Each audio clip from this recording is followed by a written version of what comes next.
불확실한 시장에 맞설 차별화된 투자 전략, 9월 첫 거래일에 머니쇼 플러스 시작합니다. 오전에 동반 하락 출발했던 국내 증시는 오후 들어서 낙폭 더 확대하는 모습이었습니다.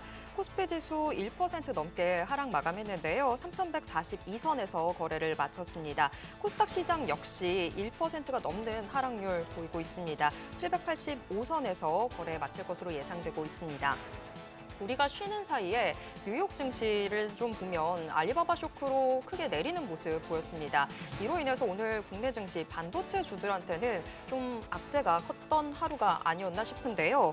왜 꼭 우리가 쉬는 동안에만 이렇게 악재가 터지는지 모르겠어요. 근데 이제 알리바바 악재라고 다 얘기하는데 실제로 제가 그 금요일 날 저녁에 봤는데 오히려 시카고 PMI가 발표되면서부터 빠졌지 알리바바 때문에 빠지지 않았을지도 몰라요. 그래서 왜 빠졌는지에 대해서는 더 여러 명이 이제 같이 얘기를 하고 찾아봐야 될 것 같습니다. 특히 이제 반도체 같은 경우는 삼성전자나 하이닉스 같은 경우 이제 메이드 인 차이나 삼성전자 거는 메이드 인 차이나로 치겠다는 거잖아요.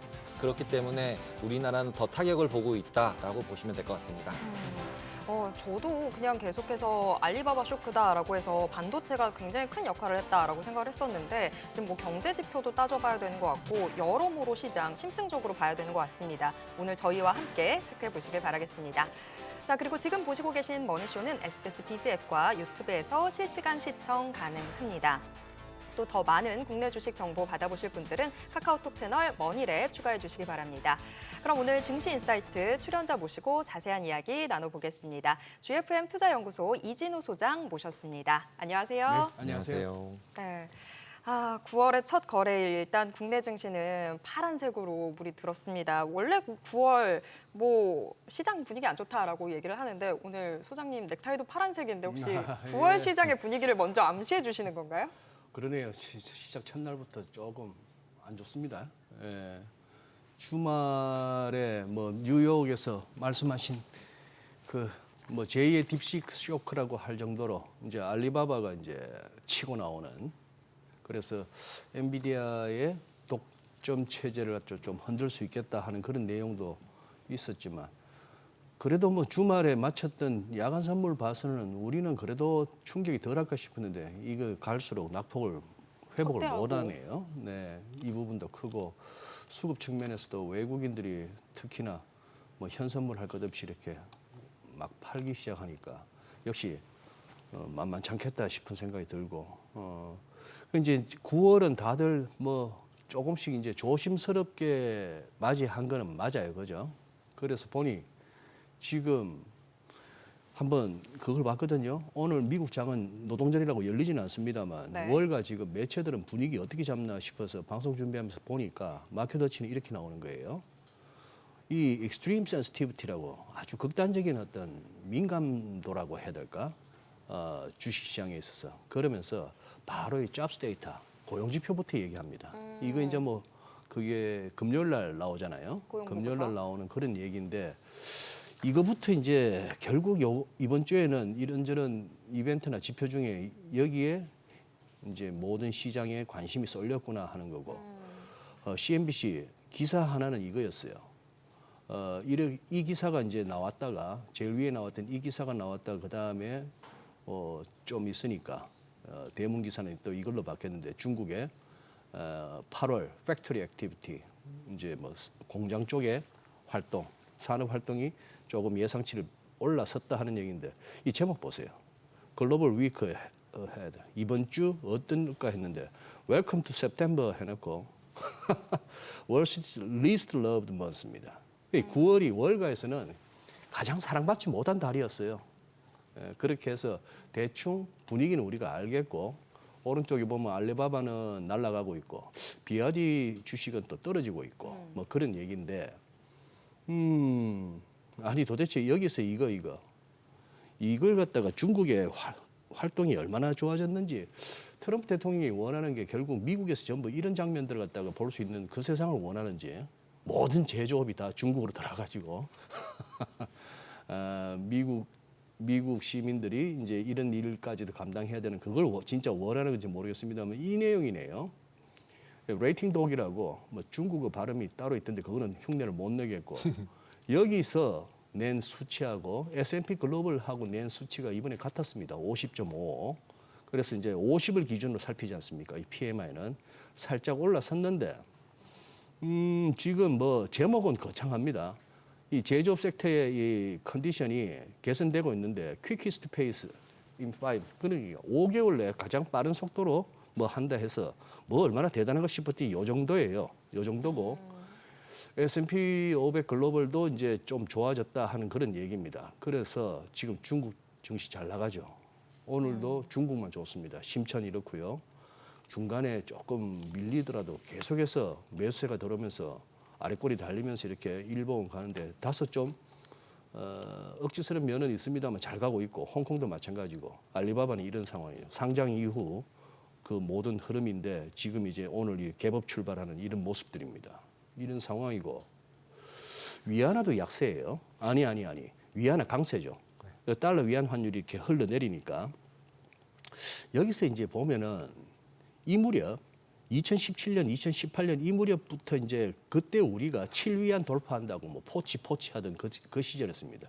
이때가 트럼프 일기 때 중국만 상대로 관세 갖고 공격했을 때 그때는 중국은 확실히 의도적으로 위안화 약세를 용인하기도 하고 유도했습니다. 그렇게 해서 관세로 인한 효과를 갖다가 좀 희석시키겠다.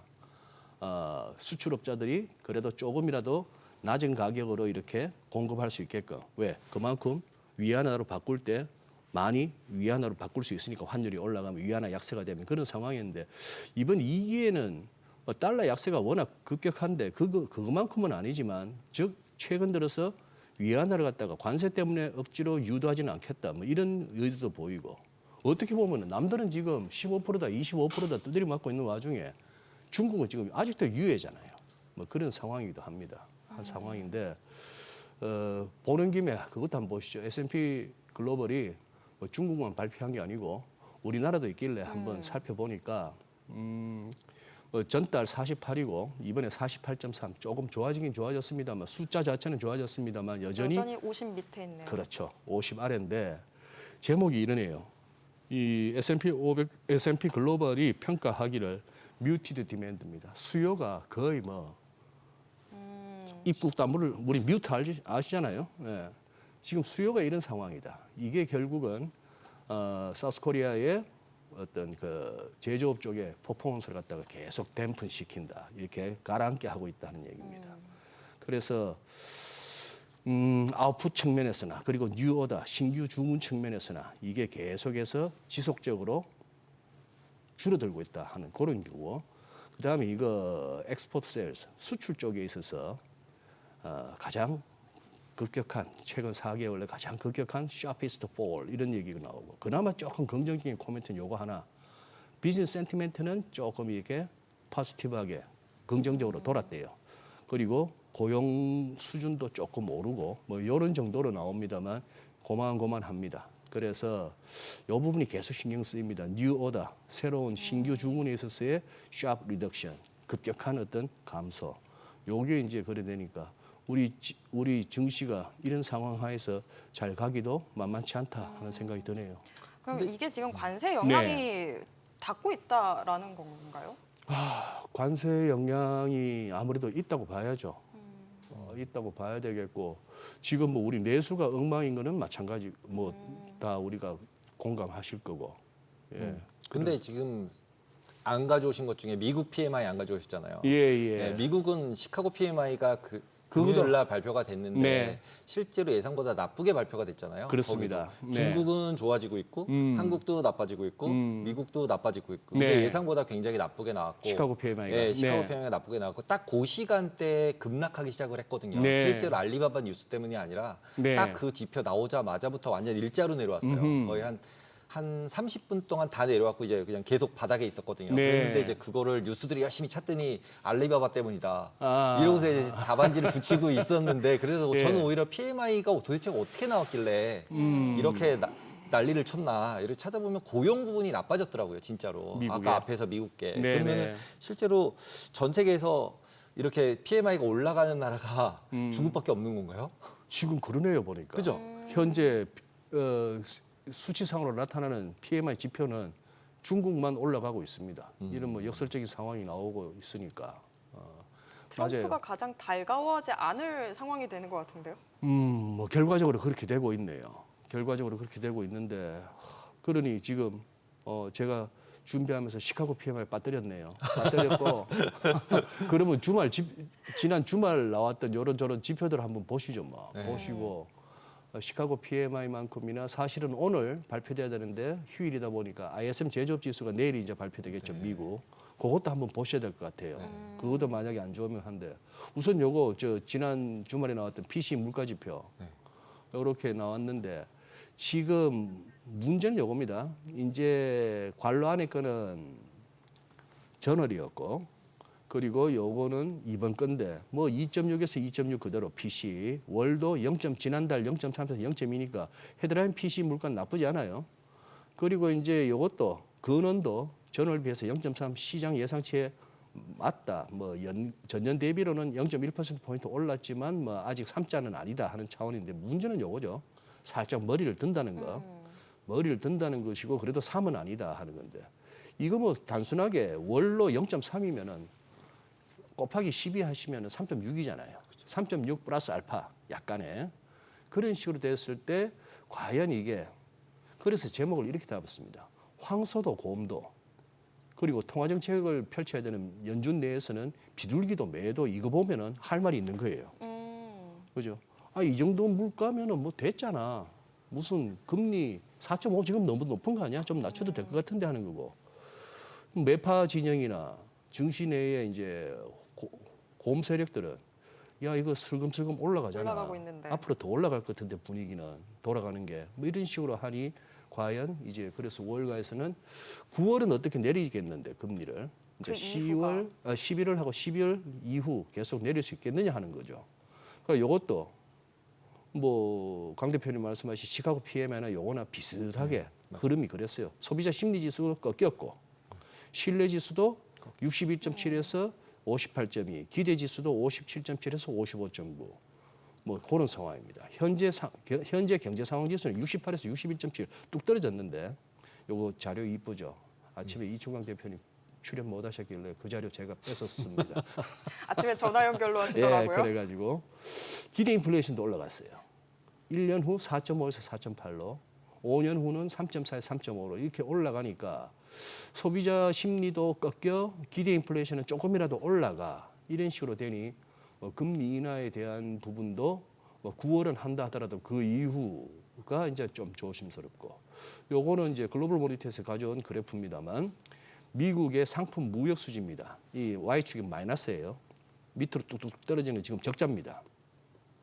7월에 1,036억 달러 적자인데 이 대목에서 놀랍습니다. 수출은 1억 달러 감소했는데 수입은 186억 달러나 급증을 했어요.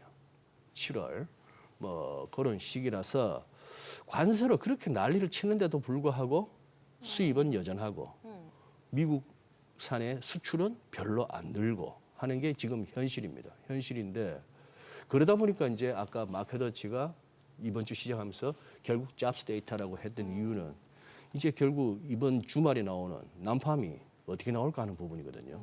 여기 보시면 이 S&P 500 빨간색하고 이 하늘색으로 그려진 비농업 부문의 일자리 창출 개수하고 보면은 큰 흐름은 같다는 거. 큰 흐름은 같고 이때 코로나 때는 난리가 나버렸고 갑자기 뭐 한 2천만 개 넘는 일자리가 사라졌다가 졸지에 뭐 한 1,500만 개의 일자리가 늘었다가 하는 그런 그게 있었습니다만 요 부분입니다. 자, 이 큰 흐름은 이랬는데 특히 요 부분에서 이때 이후로 이거는 쭈르륵 떨어지는데 고용 지표는 안 좋은데 미국 장은 자꾸 가잖아요. 가고 이제 이 부분에서도 하나 참고하실 거는 그동안에 우리가 한 14만 개, 15만 개 한 달 그 정도 14만 개, 15만 뭐 14에서 17만 개 이 정도는 늘 왔다 갔다 하는 거고 시장 예상치보다 뭐 몇천 개 아니면 뭐 1, 2만 개 차이 뭐 그런 정도였는데 이제는 10만 개 이상 기대하면 안 될 것 같아요. 그게 파월 의장이 얘기했던 curious kind of balance라고 그랬잖아요. 노동 수요도 줄었지만 이게 노동 공급도 줄다 보니까 실업률이 안 늘어난다. 실업률이 증가하지 않는다. 그런 상황이 돼가지고 그걸 요새 이 공식적으로 이게 학계에서도 쓰는지 모르겠습니다만 요즘 시황에서 가끔씩 들으실 거예요. 브레이크 이븐 인플로이먼트라고. 그러니 뭐랄까요? 실업률을 갖다가 막 급격하게 끌어올리는 그런 정도도 아닌 딱 요 손익분기점의 개념이 브레이크 이븐인데 그 정도의 고용이 이제는 뭐 한 5만 내지 7만만 돼도 됐다 이거예요. 옛날보다 한 10만 뚝 떼야 될 것 같습니다. 그런 정도 하고 10만 명 넘게 일자리가 창출됐다 하면 이건 대박이고. 자, 그런 식으로 고용 지표는 해석을 해야 되겠는데 문제는 요 고용 지표 나오고 나서 시장 반응이 어떨까? 요게 이제 궁금한 그런 상황이고 요것도 조금 찝찝하고요. 보시다시피 뭐 빨간색 미국, 독일, 프랑스, 일본, 영국 해서 지금 10년물로 갖고 왔습니다만 30년물은 이거보다 더 가파릅니다. 30년물은 더 가팔라 가지고 근한 뭐 80년대 초반부터 폴 볼커 시절 이래 중간중간 그거는 있었어도 그래도 40년에 걸친 금리 주구장창 떨어지던 40년 이후 돌아선 2020년대 접어들어서 돌아선 이후 지금 이게 조금 가파르게 올라간다는 거. 여기는 옛날에 피그스 같은 애들이 아니고 다 빵빵한 선진국들이에요. 지금 프랑스도 약간 지금 후덜후덜 하고 있고 올라가는 속도로 봐서는 일본도 만만치 않고요. 절대 레벨은 아직까지는 낮습니다만 이런 것들이 조금 이제 신경 쓰이는 그런 상황이죠. 근데 지난 주말에도 보면 30년물 금리 많이 올라갔었잖아요. 네. 그런 것들 또 지금 경제 지표를 봐도 그렇고 트럼프가 생각했던 대로 흘러가지 않는 것 같은데 트럼프가 네. 원래 파월 페일러를 얘기했는데 지금 트럼프 페일러는 아닌가라는 생각도 들거든요. 네. 그러니 뭐 일종의 해프닝 내지는 그냥 그걸로 끝났습니다만 주말 사이에 미국에서 SNS 상으로는 많이 돌았잖아요. 트럼프 사망설이. 사망설도 있었죠. 네, 뭐 그런 식으로까지 돌고 참 만약에 그러면서 아니 제이디 벤스 부통령이 뭔 또 말을 그렇게 해요? 혹시나 그런 상황이 되면 나는 나라를 이끌 준비가 돼 있다고 그렇게 얘기를 했다가 나중에는 뭐 말을 또 진화하기도 하고 하필이면 그때 또 백악관에 성조기가 조기로 개양돼 있었고 그게 저 카톨릭 학교 그 아이들 그 총기 난사 그걸 네. 갖다가 애도한다는 차원에서 그렇게 했다고 하는데 순간적으로 권력욕이 나왔던 걸까요? 그러니까 펜스 근데 그걸 갖다 또 접하면서 사망설로 뭐 그러다가 이제 골프장에 손녀하고 나타난 그 영상이 아주 뭐 건재하게 나오니까 그거 했습니다만 그 생각은 해보게 되더라고요. 트럼프 대통령도 고령인데다가 고령뿐만 아니라 또 이래저래 얼마나 선거 유세 과정에서도 암살 시도가 한 두 차례 있었고 그리고 지금 무시무시한 또 통화제도 화폐제도에 대해서 자꾸 손을 대려고 하는 게 보이잖아요. 스테이블 코인을 네. 이제 본격화하면서 하는 이런 얘기인데 역대 링컨도 그렇고 잭슨도 그렇고 존 F 케네디도 그렇고 이쪽에 손대면은 늘 저런 역사적으로 안 좋은 일이 있었으니까 한번 생각을 해보게 되는 저는 아니 진짜 어떤 상황이 됐건 건강상의 이유가 됐건 뭐가 됐건 간에 진짜 트럼프 대통령의 유고 상황이 생기면은 이 세계 정세나 시장이 어떻게 될까 생각해 보니 이게 답이 잘 안 나와요. 거기다가 지금 미국도 연방 고등법원에서 관세 이건 무효다. 네, 그렇죠. 이제 법적 대법원으로 갔죠. 근거가 없다. 그동안 징수했던 것까지도 돌려줘라. 뭐 이런 식으로까지 나왔으니 대법원 판결이 남긴 남았습니다만 세상 진짜 한참을 내다보기 힘든. 근데 원래 지금- 음모론상으로 금융가, 네. 그래, 프리메이슨 뭐 이런 금융가 얘기를 예, 하잖아요. 그 예. 금융가는 유태인 자본이고 네. 그다음에 이제 제조 이런 이제 블루 칼라들. 예. 근데 이제 트럼프는 이쪽에 속하나요? 아니면은 이런 실제로 노동 쪽에 속한다고 봐야 되나요? 현재 같은 경우 약간 노동 쪽 아닌가요? 금융기관들을 뭔가 이렇게 도와주는 느낌은 좀 아니잖아요. 그러니 저 실물 경제 쪽이냐? 그렇죠. 실물 경제냐 금융 경제냐. 아니면 그래서 원래 금융이냐. 금융 경제를 좀 반하게 하고 실물 경제 하면은 암살 당한다 뭐 이런 거여서 아까 암살 얘기하셔서 갑자기 생각나는 게 트럼프가 그러면 지금 금융기관 쪽에 있는 돈을 좀 빼서 실물 쪽으로 옮기려고 그러나 그러다가 암살 당하나 뭐 갑자기 이런 생각이 떠서 그걸 음모론 많이 들어보셨을 것 같아서 저도 뭐 귀가 얇아갖고 음모론에 잘 빠집니다만 그럼 늘 그렇게 생각하죠. 저 얼굴마다면 저 바지 사장은 누가 밀어줘서 세웠을까? 그렇죠. 미국 대통령 포함. 뭐 다들 폼 잡고 이렇게 뭐 이렇게 합니다만 의장대 사열 받고 합니다만 진짜 실체는 네, 누구인가? 진짜 그거는 누굴까 싶기도 한데 과연 지금 세상을 막 이렇게 전례가 없는 그런 논란의 중심에 서 있는 트럼프 대통령 같은 경우에는 그쪽으로부터 과연 얼마나 자유로울까 하는 부분은 알 수가 없는 상황인데 그쪽은 진짜 함부로 얘기하기도 어렵고 감히 그가기도 해서 또 시장으로 돌아가시죠. 아니 근데 이제 그것보다 이제 느낌상 보면은 느낌상. 지금 이제 메이드 인 아메리카를 하자는 거잖아요. 메이드 인 차이나도 하기 싫다는 거잖아요. 삼성전자가 중국에서 만들면 그건 삼성전자가 만든 게 아니라 그냥 메이드 인 차이나야. 그러니까 이제 네. 너 이거 벨리다 한 거 아니야. 예. 유효하지 않아. 이렇게 예. 가는 거고. 예. 그다음에 애플도 메이드 인 차이나 안 돼. 이거잖아요. 그냥 심플하게 얘기하면. 그러면 결국 제조업을 뭔가를 해보고 싶은 거잖아요. 그리고 제조업 부활이라고 얘기를 하고 있고. 네. 근데 이제 금융기관 입장에서는 중국에 이제 투자를 해야 되고. 그렇죠. 중국에서 돈을 벌 건 이제 금융밖에 없는데 그걸 안 열어주니까 잘. 네.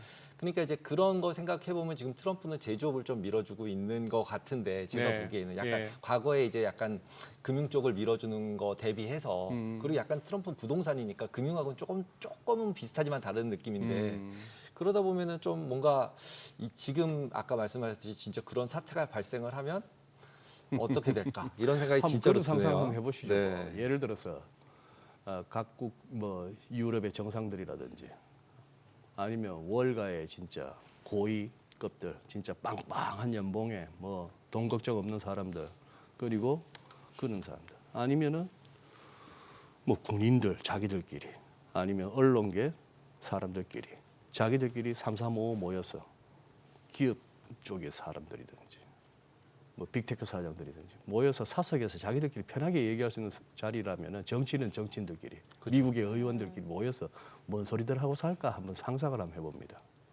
우리가 뉴스의 전면에는 늘 트럼프 하고 있지만 저는 사실 좀 그랬거든요. 관세 저래도 되나 싶었거든요. 대통령이 저렇게 행정명령이라고 해서 저렇게 때리면 그냥 때려지는 건가? 미국은 그냥 그러면 나머지는 뭐 의회고 뭐고 사법부고 뭐 아무것도 없는 거야? 싶었는데 워낙 이제 강한 대통령이 스트롱맨이 전면에 나서서 이제 진두지 하다가 이제 조금 숨죽이고 있다가 이제 여기저기서 조금씩 삐걱거리는 소리가 나는 거 아니에요. 미국 내에서. 이 부분이 이제 어떻게 전개될 것인가 하는 거죠.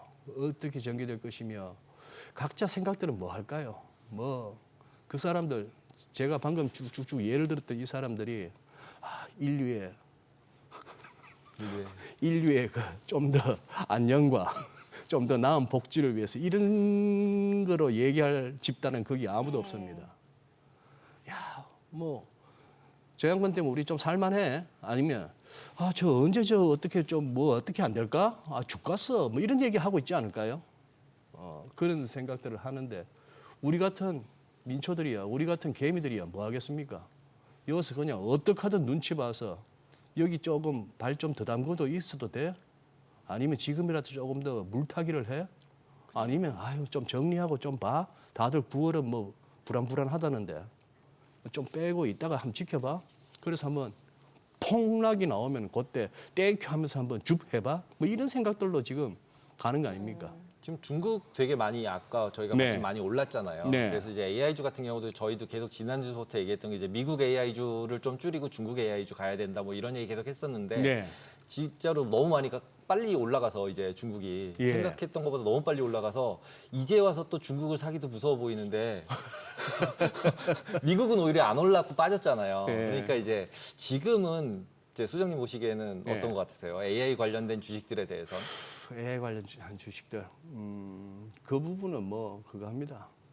AI 관련 예를 들어 엔비디아 갖고 계신 분들 뭐 그분들 앞에 가가지고 이게 좀 밸류에이션이 좀 부담스럽지 않으세요? 이거 좀 너무 기대감으로 너무 많이 땡겨온 거 아니에요? 이런 얘기 하다가는 거기서는 욕만 먹죠. 어디 감히 내 주식을 가지고 너 계좌 까봐 뭐 공부 좀 하고 와 뭐 이런 식의 얘기밖에 안 들립니다.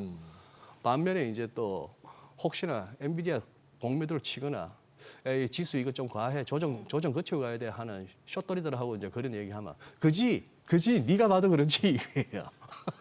어떻게 하겠습니까? 이게 시장이고 이게 세상인데 그래서 이제 어떻게 하든 뭐 맞춰봐야 되는데 이거 지금 저는 이거 궁금합니다. 이거 S&P 500 지금 여기서 저는 이 후행스팬 한번 봐주세요. 후행 스팬을 한번 봐주시면은 얘가 지금은 이렇게 가격대 위에 있습니다만 여기서 지금 이제 9월 달에 조금 밀리면서 뭐 하다못해 전환선, 기준선 아니면 구름대 상단까지라도 이렇게 흘러내리는 그런 모습이 나오다 보면은 얘가 지금 잘못하면 이제 가격대 물고 내려갈까 말까 합니다. 이 후행 스팬은 이럴 때 보시면은 건드리고 올라가고 하지만 이렇게 해서 가위처럼 X자처럼 팍 뚫고 내려오고 팍 뚫고 올라가는 요때가 진짜 엄청난 신호거든요. 요 그런 상황인데 그걸로 좀 앞두고 있는 상황이고 일본은 보시면은 작년 우리 그 7월 31일 날 BOJ가 금리 인상 얼마 만에 한 겁니까? 금리 인상에 나서기 시작하고 나서부터 그 여파로 8월 5일 날 막 달러엔 박살나고 그러면서 엔켈이 청산 운운했던 그 당시에 고점을 올라서나 했더니 지금 BOJ 오늘 일본 안 좋아요. 20일에서 물고 내려옵니다. 작년에 그 고점도 다시 물고 내려옵니다. 그 비하면은 우리는 훨씬 높죠. 이 위치 보세요. 아까 일본 여기 해당하는 게 우리도 여기였는데 지금 우리는 훨씬 더 높습니다. 이건 두 가지 아니겠어요? 그 이전에 작년까지 우리가 너무 상대적으로 부진했었고 그걸 갖다 어느 정도 좀 평균적으로 맞춰야 될 그게 있겠고 그다음 이 이후 이 랠리는 소위 말하는 대선 이후에 정책 기대감이었죠. 자, 그 부분이 지금 이제 긴가민가 헷갈리는 와중에 자 이제 5일 21선이 이제 위태롭게 됐습니다. 저는 이 무렵에는 제법 큰 가격 조정이 있을 줄 알았어요. 이 무렵에는 사실 8월 1일 날 그때 쿵거리고 했을 때 세제 개편안 네. 뭐 논란되고 했을 때 그런데 이렇게 한 달 내내 이렇게 옆으로 기면서 평균 개념인 60일선이 올라오면서 이 이격을 좁혔습니다. 이 이격을 좁혔으니까 지금 여기서 여전히 긍정적으로 보시는 분들은 이렇게 기간 조정 끝나고 미국 조정 끝나고 대충 그거 해서 다시 또 연준이 또 도와주고 해서 튀어오를 거야라는 생각을 하는 그런 쪽이 있고 야 이거 왠지 쎄한데 이것이 왜 못 가지? 이러다가 여기서 좀 버티기는 버티다가 뭔지는 모르겠는데 빵 하는 거 아니야? 하는 이제 그런 식으로 생각을 할 수 있겠습니다. 하는데 요번에는 또 이제 이때도 이익이 컸지만 지금은 요 뭉쳐서 시간은 좀 걸리겠습니다만 요것도 좀 크죠. 그다음 이평선까지 5, 20, 60, 120인데 뭐 그런 식입니다.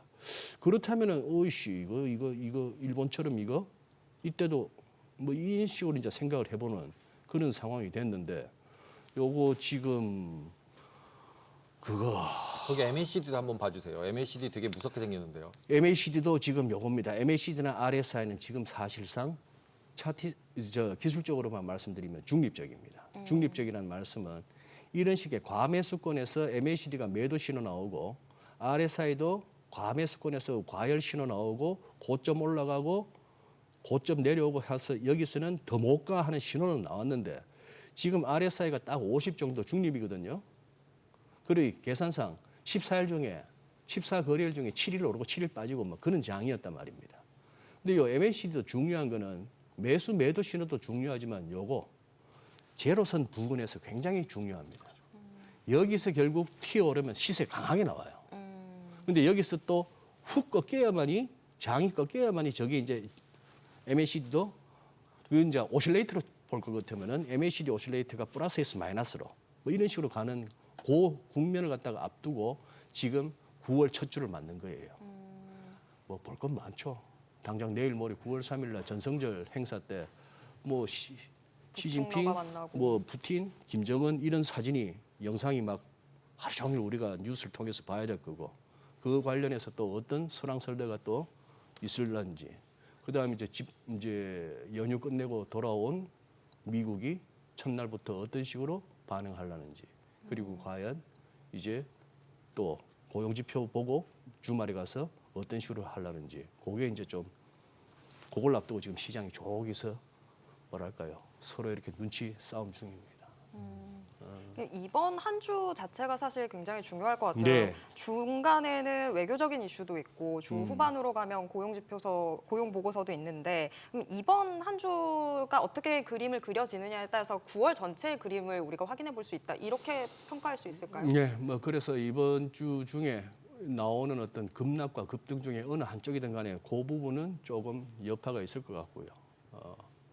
그리고 요거 뭐 시간은 다 된 것 같아서 준비하니까 요거만 한번 보시죠. 요 제가 제목은 신경 쓰지 마시고 제가 체크를 못 했는데 수출 증감률이 조금 떨어지고 있습니다. 요거 별로 안 좋고. 그다음에 어쨌거나 65억 불이에요. 수입이 많이 줄어가지고 그렇게 되는데 여기 보시면 반도체하고 자동차는 좋답니다. 좋다는데 철강 2차 전지 석유화학 안 좋은 거 아시겠고 2차 전지가 이 성적표를 보면은 역시 힘들다 하는 부분 알겠고 선박 좋은 거 알겠고 그렇게 하는데 아니 여기서 미국에 관련 미국 대미 수출이 12%나 줄었는데 자동차가 엄청나게 수출이 잘 됐잖아요. 어디로 갔나 싶어서 보니 뭐 아세안 그리고 또 어디 갔나? CIS 해봐야 이거 금액 얼마 안 됩니다. CIS가 거기잖아요. 저 러시아 옆에 무슨 뭐 아제르바이잔 무슨 스탄 같은 그런 한 9개국 벨라루스 이런 애들 그거 해봐야 뭐 땅덩어리 엄청납니다만 뭐 그런 정도에다 중동하고 나머지는 다 줄었어요. 이 숫자가 어디서 나왔는지도 좀 궁금한 뭐 그런 상황인데 이런 상황에서 우리 환율 지금 조금 보니까 찝찝합니다. 요거 이 안에 들어가 버리나? 이 안에 들어가는 상황이 온다면은 우리 지수는 조금 이번에 조정 폭이 조금 커질 수도 있겠다. 그런 생각도 한번 해봅니다. 네.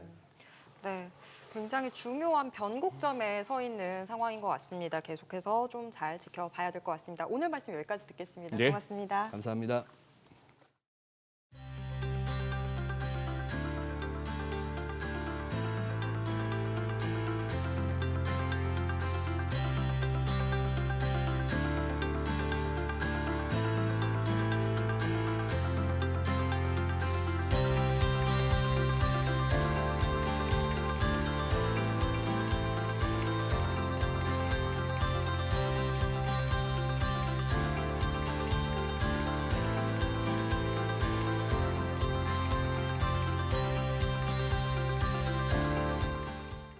오늘장 특징주부터 뉴욕 증시 리포트까지 정리해드립니다.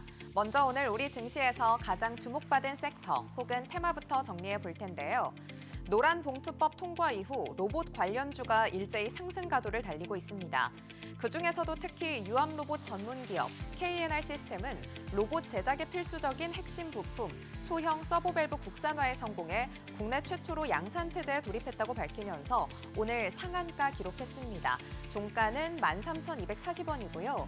나우 로보틱스는 기업명을 밝히진 않았지만 글로벌 기업과의 협력을 통해 해외 시장 진출이 본격화될 걸로 예상된다는 증권사 분석에 오늘 8%대 올랐습니다. 종가는 18,300원입니다. 이외에도 SP 시스템스가 16%대 급등했고 코닉 오토메이션과 TXR 로보틱스도 각각 5%, 6%대 강세 보이면서 관련주 전반이 오르면서 마감했습니다. 한화오션과 HD 현대중공업 원팀이 최대 60조 원 규모의 캐나다 잠수함 프로젝트를 수주할 가능성이 커지면서 국내 조선업계에 대한 기대감이 더해지고 있습니다. 이 프로젝트는 최대 60조 원 규모로 한화오션은 내년에 계약을 체결할 시 신규 잠수함 12척 중 4척을 2035년까지 인도하겠다는 계획을 공개하면서 시장의 관심을 한층 끌어올렸습니다. 이와 함께 폴란드 해군의 오르카 프로젝트 추가 수주가 거론되면서 오늘 조선과 기자재 업종 전반이 동반 상승했습니다.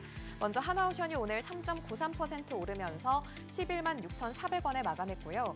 HD 한국조선해양이 2.09% 오르면서 41만 5천원, HJ중공업도 오늘 12%대 올랐고 삼영엠텍과 범한퓨얼셀이 각각 6%, 13%대 오름세 보이면서 조선과 기자재 관련주들까지 일제히 상승 마감했습니다.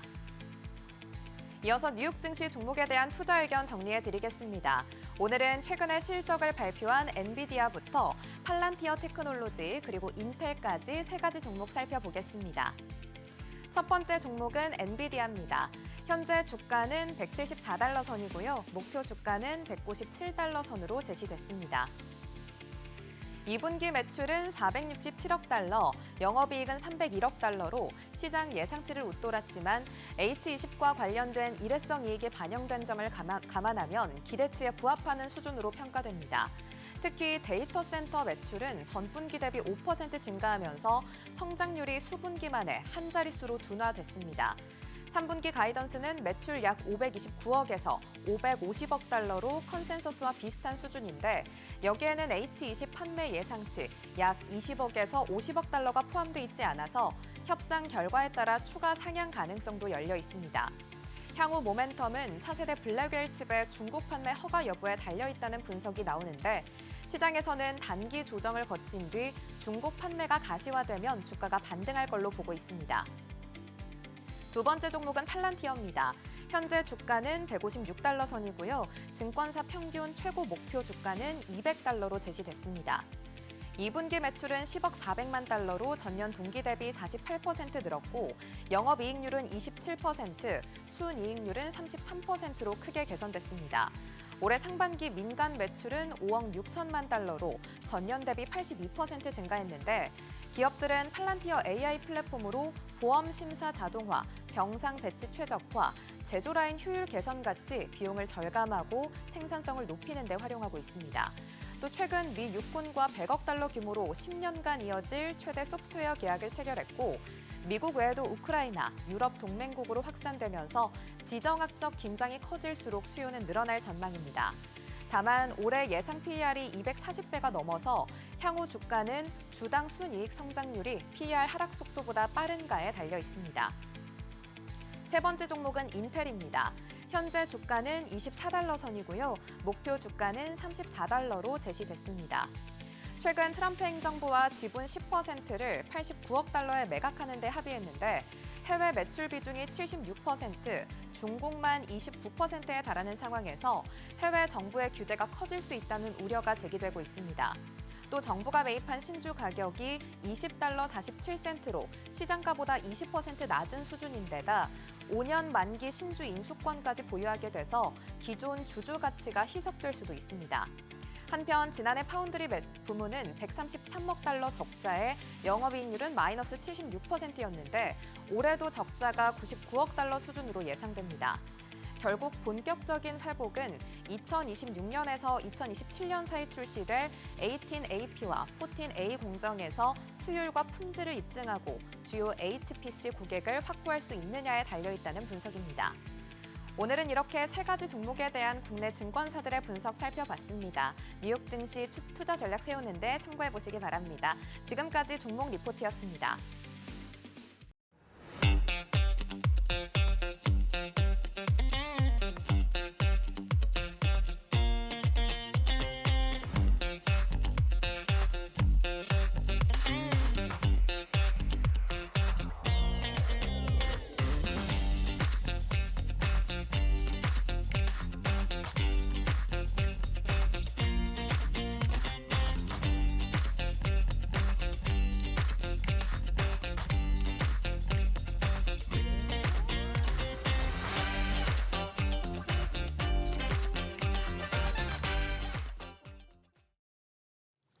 우리 조선업이 다시 한번 세계 무대 중심에 섰습니다. 최대 60조 원 규모의 캐나다 잠수함 사업에서 한국 기업들이 최종 후보로 선정됐죠. 네, 요즘 조선업 소식이 너무 많은 것 같습니다. 특히 캐나다 잠수함 사업이 우리나라 조선업을 바꿀 것이다라는 얘기가 나오고 HD 현대 같은 경우도 합병했잖아요. 거기다 마스가 협력까지 앞으로 흐름이 어떻게 갈지 기대가 됩니다. 네, 세계가 주목하는 잠수함 수주 전쟁, 그리고 조선업의 미래 전략까지 문근식 한양대 특임 교수님 모시고 자세한 이야기 나눠보겠습니다. 안녕하세요. 반갑습니다. 네. 오늘 할 얘기가 많네요. 그래서 모셨습니다. 네. 일단은 좀 제가 궁금해서 좀 여쭤보고 싶은 질문이 계속해서 방산 관련해서는 뭔가 미사일 이쪽으로만 뭔가 보도가 많이 됐었던 것 같은데 요 근래 갑자기 잠수함 이야기들이 나오고 있습니다. 우리나라 애초에 잠수함 경쟁력이 어느 정도가 있는 거예요? 잠수함은 원래 물속에 조용히 있어야 최고인데 지금 잠수함 때문에 주가가 부상하고 있잖아요. 물에 올라면 걸리는데 아무튼 좋은 소식이에요. 지금 독일하고 우리하고 2파전으로 지금 네. 부상되고 있잖아요. 캐나다 잠수함이. 캐나다는 아시다시피 해안선이 제일 길어요. 그래서 해군력이 커야 되는데 사실상 지난 세월 보면은 미국에 거의 안보를 의존했어요. 트럼프 대통령 일기 때부터 너희들 돈 좀 써. 너네 왜 돈으로 우리한테 해. 붙어 있어. 이래야 지적받고 했을 때 그때부터 이제 잠수함을 키우겠다. 왜냐면은 해군력을 건설하려면 함정 건조가 최소한 10년 걸려요. 잠수함도 마찬가지고. 오래 걸리니까 그 중에서 그럼 뭐가 그래도 이 좀 늦게 건설해도 효과가 있을까? 가성비가 뛰어나는 게 잠수함이다. 오. 그래가지고 잠수함을 8척에서 12척까지 사겠다. 트럼프 지난 정부 때부터 얘기했었어요. 쭉 진행돼 왔었는데 지금 이것저것 뭐 다 서베이를 했어요. 한국에서 오고 독일도 가보고 뭐 총리까지 캐나다 총리가 엄청 바빠요. 그렇게 하고 나서 최근에 이제 두 나라의 이제 후보를 결정했어요. 그런데 우리가 사실 독일에서 잠수함 기술 설계 건조 기술 배웠어요. 근데 우리가 지금까지 독일하고 계속 이 경쟁을 해왔는데 2011년대 우리가 인도네시아 잠수함 3척을 수출하는데 우리가 배워온 선생님을 이겼어요. 그래가지고 세계 깜짝 놀랐죠. 그래서 20년 만에 선생님을 제꼈으니까 그 현재까지는 잠수함 경쟁 1대0이에요. 우리가 이겼어요. 근데 이제 지금 이제 아시다시피 유럽에서 폴란드에서 우리 무기를 엄청 사면서 뭐 여기저기 그 수입 소문이 나니까 EU에서 우리를 경쟁하고 있어요. 경계를 하고 있어요. 그래서 이제 예를 들어 가지고 K2 전차 같은 건 노르웨이하고 붙었는데 노르웨이 거도 우리가 가성비가 뛰어나요. 그런데도 불구하고 독일 걸 샀어요. 이 현상이 지금 이어지고 있단 말이죠. 그래서 아무튼 잠수함 기술은 우리가 선생님한테 배웠는데 잠수함 기술은 크게 한 세 가지 정도로 분류돼요. 얼마나 조용하냐. 물속에 들어가면 조용히 안 잡히니까. 그다음에 물속에서 얼마나 오랫동안 지속적으로 있을 수 있느냐. 자꾸 올라오면 걸려요. 레이더에 걸려 공격받으니까. 그다음에 얼마나 강력한 무기를 가지고 있느냐. 이 세 분야에서 우리가 좀 앞서 있어 선생님을. 청출어라. 네, 그래서 독일에서 경계를 하는데 이 잠수함 팔려면은 주로 가격, 성능, 납기, 그다음에 절충교육 이 네 분야 가지고 경쟁을 해요. 근데 가격은 우리가 인도네시아 수출을 우리가 좀 쌌어요. 그다음에 이제 성능은 대등 또는 우수. 우리가 좀 우수했고, 그다음에 납기 이런 거는 우리 한국 사람 빨리빨리 문화했잖아요. 하라면 그만큼 하니까. 그래서 독일보다 생산 능력이 우리가 우수해요. 우리는 세계 뭐 한때 1, 2위 조선소 현대조선소하고 하나오션하고 2개 회사가 지금 가동되고 있단 말이죠. 그렇기 때문에 엄청 빨리 공급할 수 있고 마찬가지 뭐 K9 자주포 K2 전차 이런 것들 우리가 먼저 배달했잖아요. 주문한 시간보다 이렇게 알려져 있는데 중요한 거는 이제 절충 교육. 우리가 예를 들면 1억 불을 샀어요. 1억 불. 그러면 1억 불 반대급 불을 뭘 사줘야 돼요. 그걸 절충 교육이라고 하는데 그래서 잠수함을 팔으면은 잠수함을 60조도 하면 60조에 거의 상당하는 그 뭘 해줘야 돼요. 뭐 산업 신설을 해준다든지, 뭐 반도체 공장을 세워다든지, 정비 시설을 한다든지, 조선소를 세우다든지 이런 걸 해줘야 돼요. 이런 것들은 정부가 같이 해줘야 돼요. 그래서 거의 G2G 개념으로 요즘은 확산되고 있어요. 무기 거래라는 게. 왜냐하면은 기업이 너무 많이 도산되니까 개런티를 못 하는 거예요. 이런 상황에서 아무튼 질문하신 것 중에 우리 잠수함 수준이 어떠느냐. 성능에서는 디젤 잠수함은 거의 독일하고 뭐 비등비등하다. 그러나 이제 독일은 지금까지 18개국에 170여 척의 잠수함 수출했어요. 베스트셀러. 지금 독일이 1등, 그다음에 프랑스가 2등, 한 3, 40척 수출했고, 그다음에 러시아, 그다음에 우리, 중국 이게 이제 한 3, 4위권을 경쟁하고 있는 상황이에요. 3, 4위권임에도 불구하고 경쟁에서 이렇게 이길 수 있는 게 어떤 요인인가요? 수적으로 3, 4위권이라는 얘기지. 네. 지금 상황에서는 기술은 뭐 거의 우리가 독일하고 대등 또는 우수하단 말이죠. 여태까지 누적으로 따지면 그렇죠. 3, 4위가 되는데. 그래 누적으로 되면 3, 4위인데 실질적으로 잠수함을 수출하기 이전에 우리가 기술력에서는 조선 기술은 세계 1, 2위 했어요. 사실은 중국은 물량으로 막 쫓아왔고. 그런데 이 잠수함 분야는 후발주자지만은 그래도 엄청 빠른 속도로 따라왔기 때문에 지금 경계를 하죠. 그래서 이제 우리가 이렇게 자랑하면 국뽕이다 그러는데 이제 다른 데서 우리를 찾으니까 캐나다에서 찾죠. 폴란드, 사우디, 뭐 그다음에 필리핀, 그다음에 최근에는 페루까지 우리 잠수함 살려고 하니까 그거는 우리 잠수함 좋다는 입소문 난 거 아니에요. 그다음에 그런 사람들 거의 다 왔다 갔어요. 방산 전시회나 그다음에 와서 이제 이 회사 가보면은 생산 시설이나 능력 보면 깜짝 놀라죠. 그렇기 때문에 아무튼 기업은 잘 준비됐는데 그거 정부하고 호흡을 잘 맞춰가지고 요즘 총력전 아니면 이길 수가 없어요. 그래서 오늘 이런 방송도 중요하다고요. 그래서 총력전 하지 않으면 정보가 다 준비됐는데 기업을 도와주지는 못할 망정 도와주지 못해서 지금 독일 같은 경우는요. 지금 뭐 총리 캐나다하고 엄청나게 왕래를 하고 그저께도 캐나다 총리 독일 갔어요.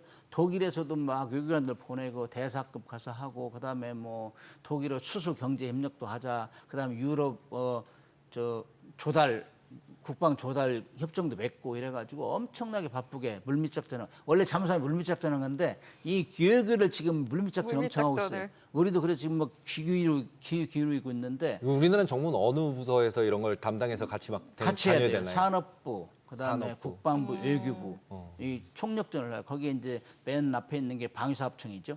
그래서 정말로 잘 준비됐는데 그걸 어떻게 끼느냐 이런 것들은 총력전 하지 않으면 돼요.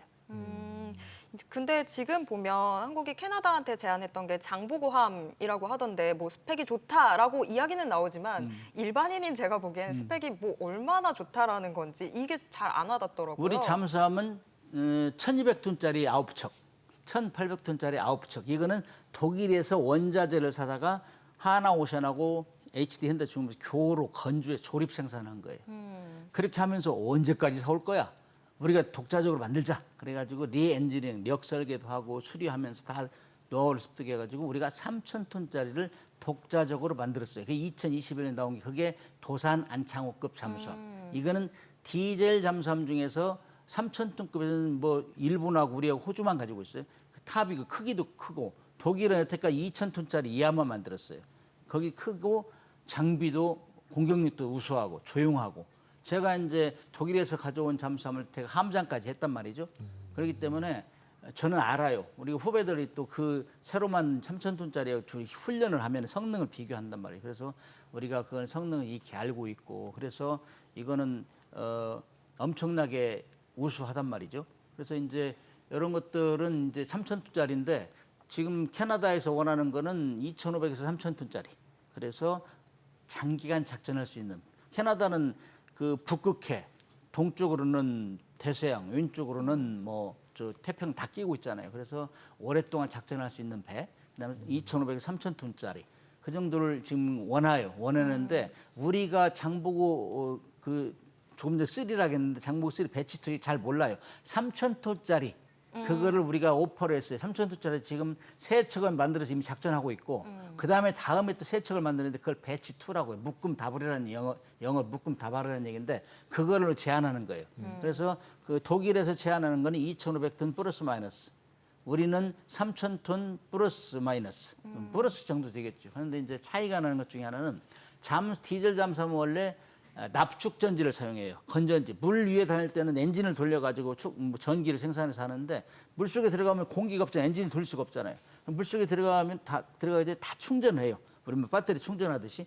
그래가지고 물속에 들어가면 그거 가지고 막 움직이는데 그거 뭐 속력을 많이 내고 기동을 많이 할수록 방전이 빨리 되잖아요. 그럼 하루에 2-3번씩 올라와야 돼요. 그래서 올라오면 뭐 항공기나 레이더에 걸리니까 감시되니까 그래서 얼마만큼 안 올라오는 게 중요하냐. 근데 지금 1900년도에 잠수함이 군함으로 처음 등재가 됐어요. 등재가 됐는데 그때부터 시작하면은 120년 동안 납축전지가 사용했는데 일본이 아이디어를 내서 그거를 축전지를 리튬 이온 전지로 바꿨어요. 그게 타이게급인데 그게 지금 기술이 발전돼 가지고 과거의 납축전지보다 과거의 납축전지는 하루에 2-3번씩 올라와야 되는데 그건 한두 번으로 줄일 수 있어요. 그리고 전속으로 막 물속에 전속으로 항해하면은 이 과거의 납축전지를 사용하는 디젤 잠수함은 1시간이면 배터리 아웃 그냥 깡통이 돼요. 깡통. 그런데 그거를 한 3시간 정도 늘릴 수 있어요.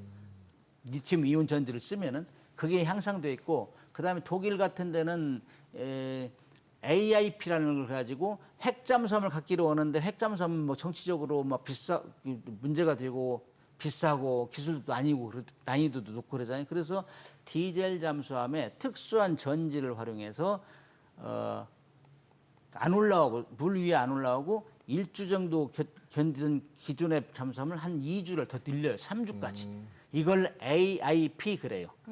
그래서 독일하고 우리하고 3,000톤까지는 과거에 그 납축전지 플러스 AIP 했는데 이번에 캐나다에 제시하는 제안한. 거는 리튬 이온 전지 플러스 AIP. 그러니까 우리가 좀 앞서죠. 그런데 가격이 그것이 좀 비싸질 가능성이 있는데 그래서 캐나다가 원하는 작전 요구 성능을 우리가 더 잘 보여주지 않을까. 그러나 조금 전에 얘기한 대로 우리가 이제 정부하고 이렇게 협력을 해가지고 어떻게 반대급부로 뭐를 이제 도와줄 것인가 산업적으로 경제적으로 이런 것이 큰 과제예요. 그다음에 또 한 가지는 독일은 2,000톤 이하짜리는 지금 팔렸는데 2,500, 3,000톤은 팔은 적이 없어요. 우리는 지금 운용하고 있잖아요. 그래서 3,000톤 노하우를 가지고 있어요. 그래서 캐나다가 요구하는 거는 잠수함 설계, 건조, 그다음에 시운전, 그다음에 교육훈련 시설, 군수지원 시설 이런 거 그걸 이제 이 턴키라고 토탈 솔루션을 제공할 수 있다.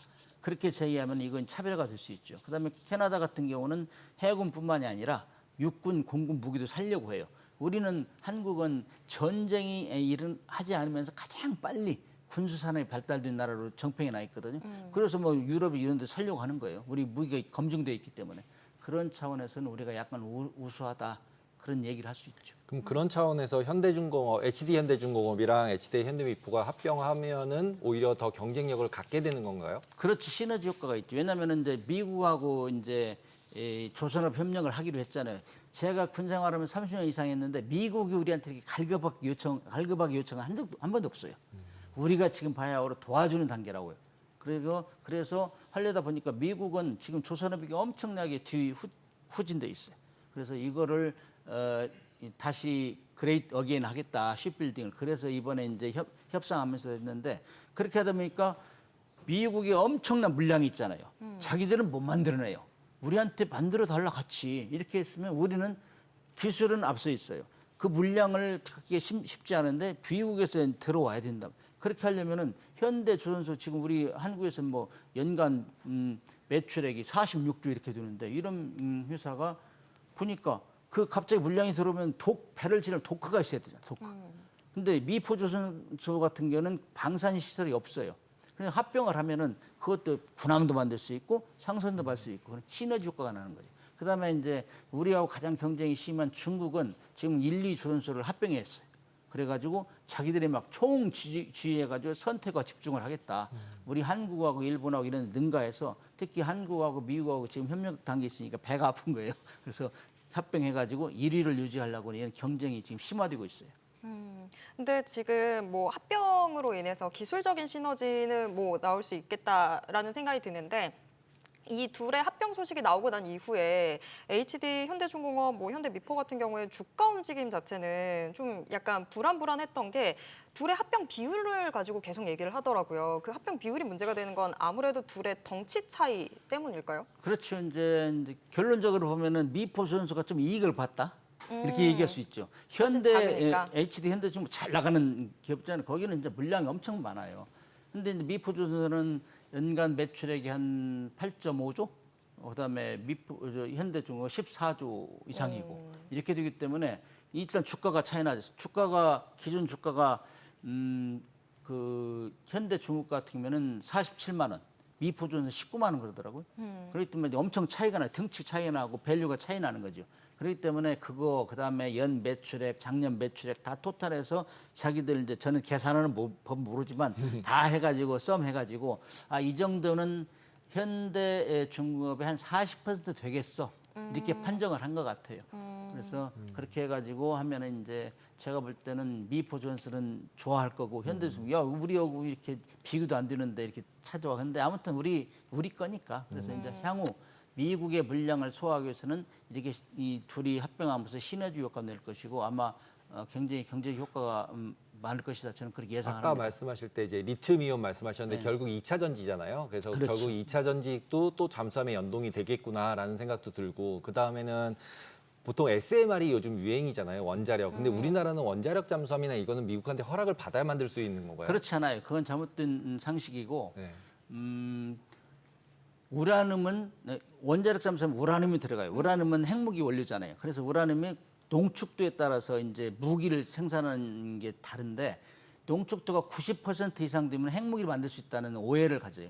근데 우리 같은 경우는 20% 미만, 프랑스 같이 하면은 20% 미만의 국제적 상용으로 거래되는 거예요. 이 농축도 가지는 쉬운 말로 죽었다 깨어나도 핵무기를 만들 수 없어요. 그러니까 걱정을 안 해도 되는데 예를 들어 가지고 뭐 그거 만든다고 해가지고 몰래 이제 고농축을 사다가 이렇게 할 수 있느냐, 할 거 아니냐 이렇게 의심의 눈치를 받기 때문에 그걸 못해요. 그다음 우리 같은 경우는 북한이 비핵화를 끊임없이 유도를 했기 때문에 우리가 북한의 비핵화를 유도하는 과정에서 우리가 우라늄을 뭘 사용해가지고 군사적으로 사용한다 그러면은 안 믿어지잖아요. 신뢰가 떨어지잖아요. 그래서 여태까지 쉬쉬했는데 북한이 지금 핵잠수를 만들어가지고 막 하겠다 이렇게 공공연하게 얘기하고 있잖아요. 그리고 우리는 핵무기는 절대 안 만들어. 이거를 하노이, 싱가포르에다 보여줬어요. 전 세계에. 그랬더니 한국은 핵무기를 안 만든다는 걸 알아요.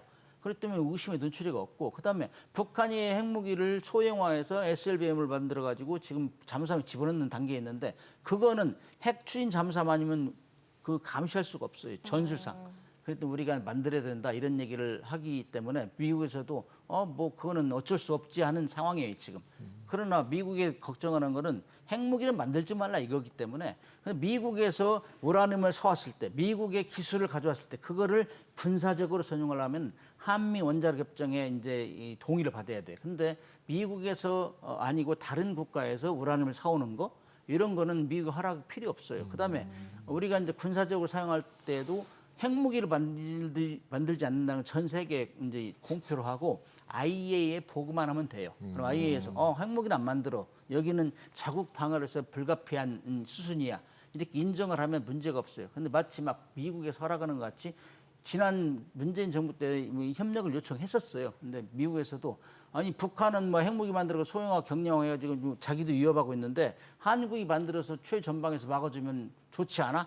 이렇게 그야말로 NCND 부정도 긍정도 아니고 그러나 이제 자기들이 여태까지 지금까지 영국에만 이제 그 원자로를 팔은 적이 있어요. 원자로를 잠수함에 들어가는 건 한 번밖에 안 했는데 우리는 그런 전례가 없기 때문에 한국에 지원을 할 수 없어 했는데 2021년도에 호주에 해준다 했잖아요. 그래서 우리가 배신감을 좀 느꼈죠. 우리가 뭐 혈맹이라면서 그다음에 우리가 최전방에 북중의 최전방에 있는데 왜 우리한테 그렇게 홀대하느냐 해가지고 여론이 안 좋았죠. 네, 들을 말씀이 너무 많은데 오늘 말씀 여기까지 들어야 될 것 같습니다. 고맙습니다. 다음에 길게 불러주세요. 네. 감사합니다.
앞서 증시 인사이트에서도 짚어봤지만 지난주 금요일 미국의 7월 PC 물가 발표 이후에 인플레이션 압력이 여전히 높다는 걸 확인했잖아요. 그렇습니다. 인플레이션 목표가 2%인데 훨씬 상회하는 수준으로 발표가 됐습니다. 그리고 가상자산 같은 경우도 기술주들이 하락하면서 폭락하는 모습을 보여주고 있는 상황이네요.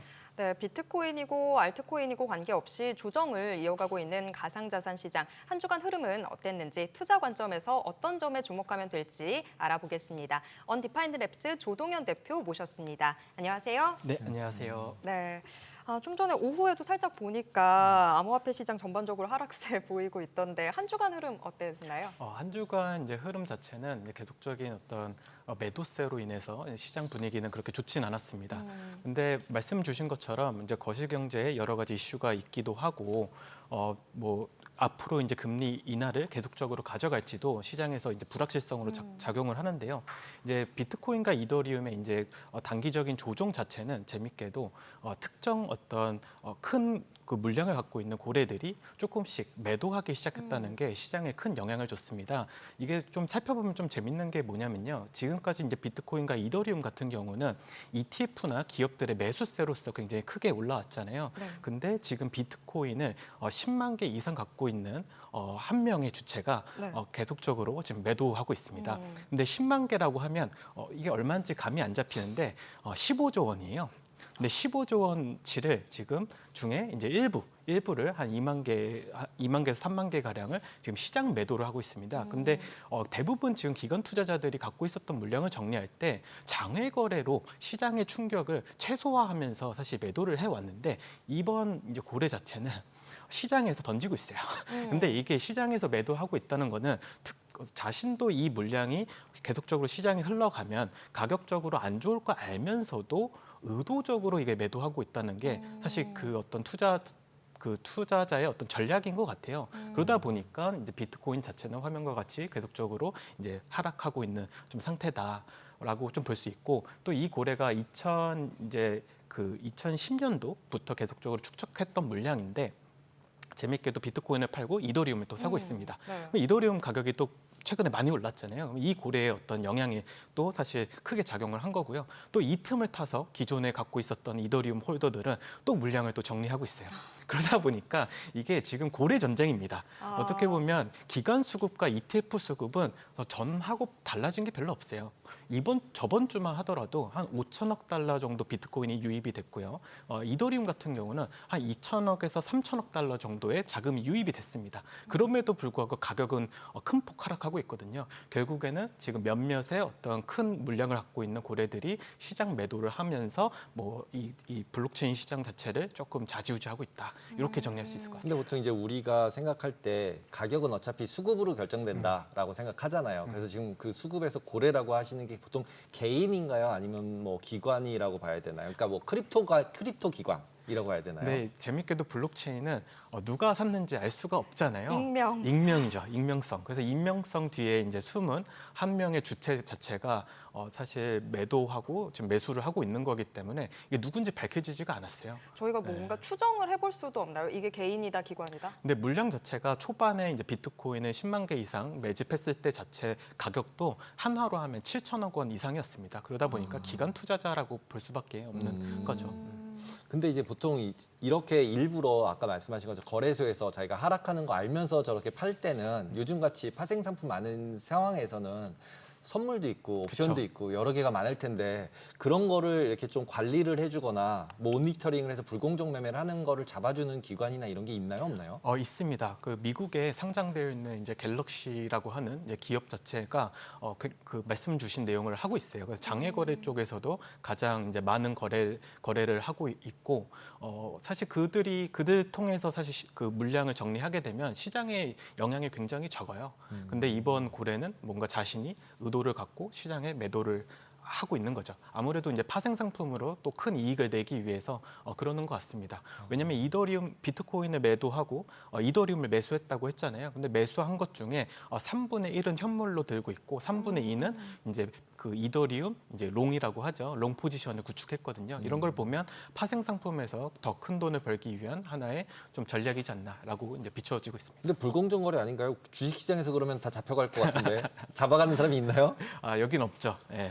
그럼 계속 할 수 있는 거예요, 고래는? 그렇죠. 뭐 자신의 물량을 뭐 시장에 매도하고 또 매수하는 거다 보니까 뭐 이거를 어떻게 뭐 제재할 수 있는 방법은 없죠. 그럼 지금 그 고래 움직임이 중단되기 전까지는 비트코인은 계속해서 조정을 받겠네요. 그렇습니다. 그래서 센티먼트가 좋진 않아요. 그래서 오히려 이더리움이 더 큰 가격 상승을 할 수 있다라고 하는 논리도 이 비트코인을 판매하고 그다음에 다시 이제 이더리움을 매수한 이런 트랜잭션들이 나오면서 사람들의 관심을 모으고 또 이더리움이 상승한 거거든요. 그래서 지금 비트코인은 조금 하락하고 이더리움은 조금 오른 상태에서 횡보를 하고 있는 그런 상태입니다. 보통 이제 알트코인들 상승세가 되게 좋았잖아요, 최근에. 거기다 이제 크로노스라 그래서 이제 크립토라고 예전에 카드도 만들어서 팔았던 데 같은데 그런 데가 이런 코인을 만들어서 급등을 만들었는데 그게 트럼프 대통령이랑 연관이 있나요?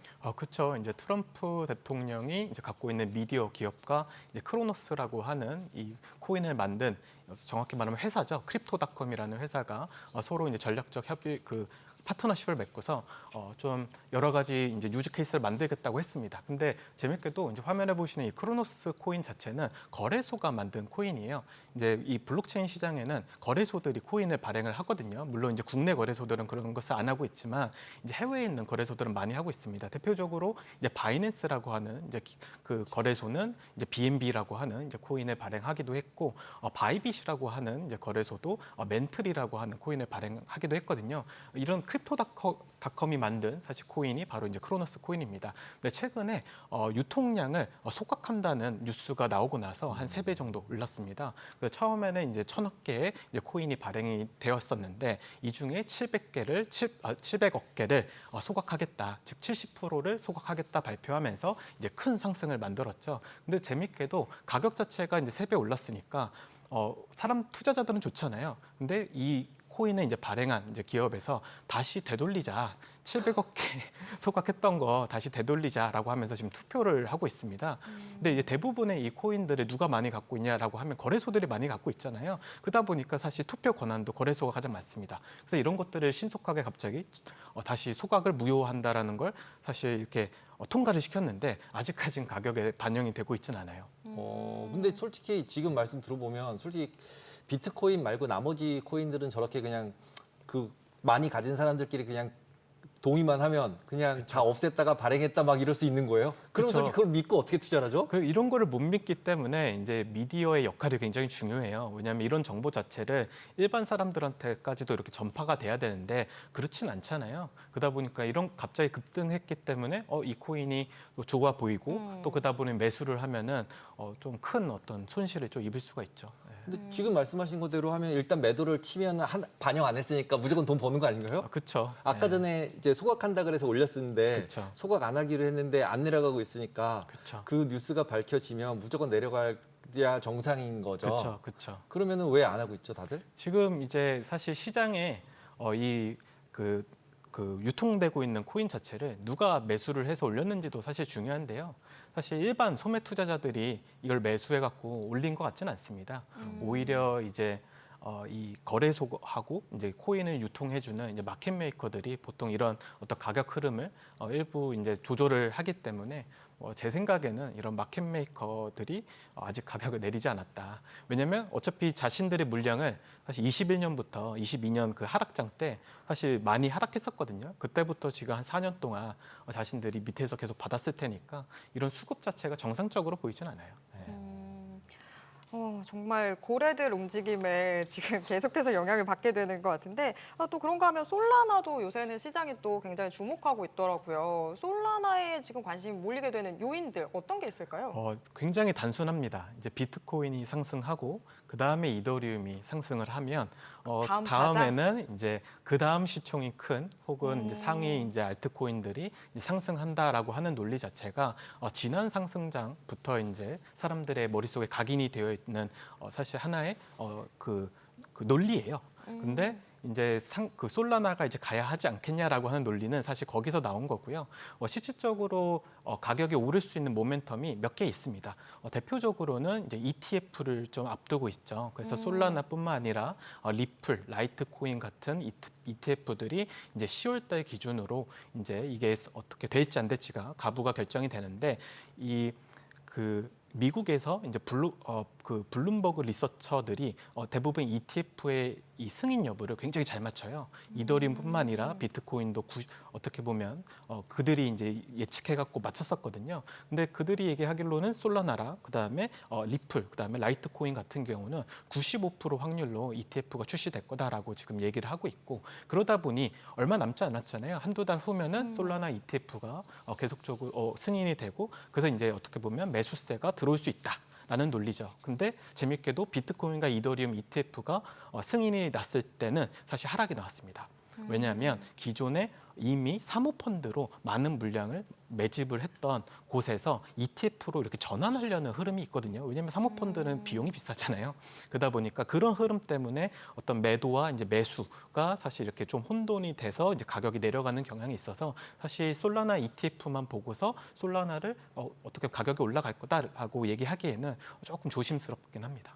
그러면 결국은 그런 수급이나 ETF 만드는 거는 이제 올라갈지 내려갈지 모르겠잖아요. 그러면은 일단 솔라나나 리플이 제일 핫하니까 걔네들이 어떤 특정한 용도가 있거나 또는 어떤 강점이 있으니까 계속 살아 있는 거잖아요. 그쵸. 보통 이제 리플의 강점은 뭐고 솔라나의 강점은 뭔가요? 리플은 사람들이 이제 기대하는 거는 스테이블 코인처럼 이제 가격 변동성을 해지해주고 더 나아가서 이제 어떤 스위프트 금융망을 대체한다는 논리로 지금까지 성장을 해왔거든요. 사실 하지만 대체하지 못했죠. 그럼에도 불구하고 워낙 사람들이 어떤 인기가 높다 보니까 사실 그런 펀더멘탈과 상관없이 굉장히 높은 시총을 유지하고 있는 것 같고요. 그 반면에 솔라나는 사용처가 굉장히 뚜렷합니다. 지금까지 솔라나가 했던 역할은 소매 투자자들의 거래를 굉장히 빠르고 그다음에 손쉽게 만들었거든요. 기존까지 이 블록체인 시장에서 가장 큰 약점 자체는 대중화가 굉장히 어렵다는 거예요. 기술에 대한 이해도 어렵고 이것을 사용하는 방법도 어렵거든요. 근데 솔라나는 이런 것들이 기존 어떤 핀테크 시장의 유명한 이제 유명한 어플리케이션들과 협업을 해서 이 거래하는 것을 굉장히 쉽게 만들었습니다. 그에 따라서 사람들이 쉽게 사용할 수 있으니까 쉽게 거래할 수 있고 그래서 이제 밈코인이라고 하는 어떤 도박성이 굉장히 짙은 코인들이 시장에 인기를 끌었을 때도 솔라나가 엄청 많이 사용됐었거든요. 그렇기 때문에 솔라나는 다른 어떤 코인들보다 유즈 케이스 측면에서는 훨씬 더 많은 레코드를 갖고 있다라고 얘기할 수 있죠. 오늘 밤 이제 바이낸스에서 상장되는 월드 리버티 이 파이낸셜 여기서 지금 또 뉴스가 있긴 있더라고요. 이더리움 그 계좌에서 솔라나 계좌 쪽으로 좀 옮겼다. 요 이슈가 솔라나의 시세에도 영향을 미칠 만한 이슈일까요? 이제 월드 리버티 파이낸셜 자체는 이제 트럼프 가족들이 이제 만든 하나의 이제 블록체인 프로젝트고 그것을 이더리움뿐만 아니라 트론 그다음에 솔라나까지 연결을 해가지고 어디서든 거래를 할 수 있게 만드는 것뿐이거든요. 그래서 사람들이 그 중앙화 거래소뿐만 아니라 탈중앙화 거래소에서 거래할 때 어떻게 보면 솔라나에서도 거래들이 많이 일어날 수 있는 거죠. 그런 측면에서는 뭐 솔라나의 호재라고 하지만 사실 이 코인이 얼마나 많이 거래될지는 사실 미지수긴 하고요. 지금 현재 시장에서는 사람들의 기대가 굉장히 큽니다. 그래서 지금 이제 전체 발행될 이제 코인과 그다음에 현재 예측하는 이제 거래 가격을 곱해서 사실 이 시총을 계산하는데 이 시총 자체가 지금만 해도 30빌리언 달러 하나로 하면은 거의 한 40조 원이 넘는 지금 가치로 예측을 하고 있어요. 근데 실질적으로 오늘 이제 밤 10시에 나오는데 이런 어떤 가격 흐름이 이어질지는 한번 두고 봐야죠. 보통 지금 그냥 단순하게 코인 투자한다고 생각하면 지금 딱 느끼면 저희가 얘기하면서 트럼프 얘기가 되게 많이 나오잖아요. 그쵸. 그러니까 트럼프 코인이다라고 하면 트럼프가 제일 좋아하고 올랐을 때 트럼프가 제일 좋아할 코인이 뭐다라고 골라주세요. 그러면 뭘 골라주세요? 대표적으로 이제 트럼프 밈 코인이 있죠. 트럼프 밈 코인이요? 네, 25년도 1월 11일 날 이제 발행이 됐었고요. 발행되자마자 이제 40빌리언 달러까지 상승을 해서 사람들의 주목을 많이 받았습니다. 그때가 말씀하셨던 솔라나의 고점이에요. 사람들이 솔라나를 많이 사서 그 코인으로 이제 교환을 했기 때문에 그래서 트럼프 관련된 코인들은 시장에 굉장히 많은데 아무래도 밈 코인이 가장 유명합니다.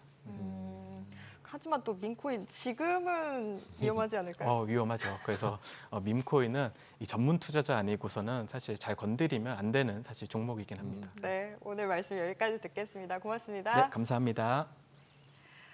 네, 오늘도 또 여러 가지 이야기를 들었는데 지금 저 살짝 좀 부담이 됩니다. 늘 항상 저희가 정해졌던 질문이 있었는데 오늘 밤은 미중 씨가 휴장입니다. 어떻게 하죠? 네, 대신에 이제 미국장 대신에 홍콩장이 있었고 오. 홍콩장 같은 경우 오늘도 뭐 2% 이상 상승을 했습니다. 그래서 저희가 계속 얘기했을 때 미국장 퐁당퐁당이었는데 홍콩장 중국 시장은 계속적으로 상승세를 보였고 그래서 이제는 조금 더 뭐 넓혀서 베트남 시장 뭐 이런 것도 봐야 될 것 같아요. 베트남까지 저희가 챙겨봐야 될 게 점점 더 많아지고 있습니다. 저희랑 함께 계속 체크해 주시면 되겠습니다. 모든 투자 판단의 책임은 투자자분들께 있다는 점 알려드립니다. 머니쇼 오늘 여기까지입니다. 여러분의 모든 경제 SBS 비즈가 함께하겠습니다. 저희는 내일 오후 3시 30분에 다시 찾아뵙겠습니다. 고맙습니다.